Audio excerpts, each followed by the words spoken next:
Bar association తరఫున మన AP government ప్రవేశపెట్టిన ఏపీ ల్యాండ్ టైటిలింగ్ యాక్ట్ 23కి వ్యతిరేకంగా నిరసన తెలియజేస్తూ శ్రీ సత్యనారాయణ స్వామి వారికి కొబ్బరికాయ కొట్టి ఈ యాక్ట్ వల్ల ప్రజలకు వచ్చే నష్టాలని వివరిస్తూ సత్యదేవుని ప్రార్థిస్తూ గవర్నమెంట్కి తగిన విధంగా బుద్ధి చెప్పాలని చెప్పేసి మేము నిరసన కార్యక్రమం తెలియగా కోరుకున్నాము.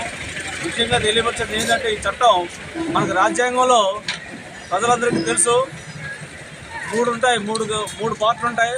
Legislative, executive, judiciary. లెజిస్లేచర్ అంటే ఎమ్మెల్యేలు, ఎంపీలు అసెంబ్లీ పార్లమెంట్లో కూర్చుని చట్టాలు తయారు చేస్తారు.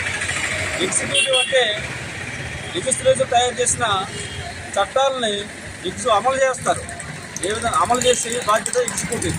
అదేవిధంగా జ్యుడిషియరీ అంటే ఈ లెజిస్లేచర్ చేసింది, ఎగ్జిక్యూటివ్ చేసిన చట్టాల లోపాలు ఏమైనా ఉంటే జ్యుడిషియరీ జ్యుడిషియల్ డ్యూటీ అంటే అవి సక్రమంగా అమలవుతున్నాయా లేదా, ఏదో లోపాలతో సరిదిద్ది మళ్ళీ సక్రమంగా అమలు అయ్యేలా చూసేది జ్యుడిషియరీ.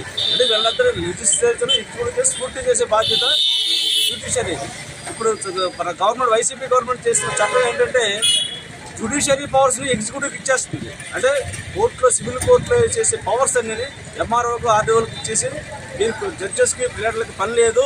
దీనివల్ల ఒక టైటిలింగ్ ఆఫీసర్ని పెట్టేసి, ఆస్తులకు సంబంధించిన టైటిలింగ్ ఆఫీసర్ని పెట్టేసి ఈ చట్టం అంతా వాళ్ళ చేతిలోకి ఇచ్చేసి కోర్టులకు పని లేదు. దీనివల్ల మాకు వచ్చిన న్యాయవాదులకు వచ్చిన నష్టం కూడా ఇమ్మీడియట్గా లేదు, పబ్లిక్కే సఫర్ అవుతారు. దీనివల్ల ప్రజలు కూడా అర్థం చేసుకోవాల్సి ఏంటంటే ప్రజల ఆస్తులు కాపాడుకునే బాధ్యత ప్రజలదే. మీరు అంతవరకు అంటే మీ వెనకాల మేముంటాం. మీ ప్రజలు ముందుకు వచ్చి ఈ ఉద్యమాన్ని కూడా సపోర్ట్ చేస్తారని మేము కోరుకుంటున్నాము. ఈ ఆశయ ప్రభుత్వం చేపట్టిన సెక్షన్లు ఏంటంటే చాలా అన్యాయంగా ఉన్నాయి. దానివల్ల అదేంటంటే కొన్ని సెక్షన్లు ఏంటంటే మన ఆస్తిని ఏదైనా కొనుక్కోకపోయినా టైటిలింగ్ ఆఫీసర్ని అపాయింట్ చేస్తారు. టైటిలింగ్ ఆఫీసర్ దగ్గర మన ఆస్తిని నమోదు చేసుకుని అది 2 ఏళ్ళ వరకు, 2 ఏళ్ళ లోపల మన ఆస్తి వేరే సమీక్ష అతను వేరే నమోదు చేసినప్పుడు 2 ఏళ్ళ వరకు మనకు 2 ఏళ్ళు పోయిన తర్వాత మనకు తెలుస్తుంది మన ఆస్తి వేరే వాళ్ళు సమీక్ష నమోదు చేసినట్టు. 2 సంవత్సరాలు పోయిన తర్వాత నా ఆస్తి వేరే వాళ్ళు నమోదైంది అని చెప్పేసి మీరు కోర్టుకు వెళ్ళిన ఉపయోగం లేదు. దాని ఫైనల్ కూడా హైకోర్టే.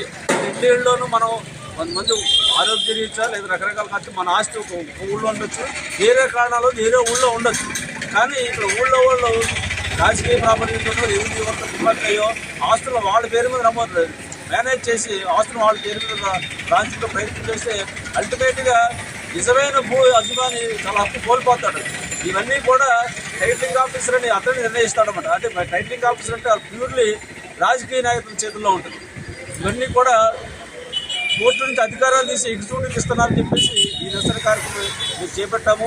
దీని నుంచి ప్రజలు కూడా మాకు సహకారం ఇస్తే ఈ ఉద్యమాన్ని మరింత ఉధృతి చేసి ముందుకు తీసుకెళ్తామని మా బార్ అసోసియేషన్ తరఫున మరొకసారి తెలియజేస్తూ సెలవు తీసుకున్నాం. Thank you.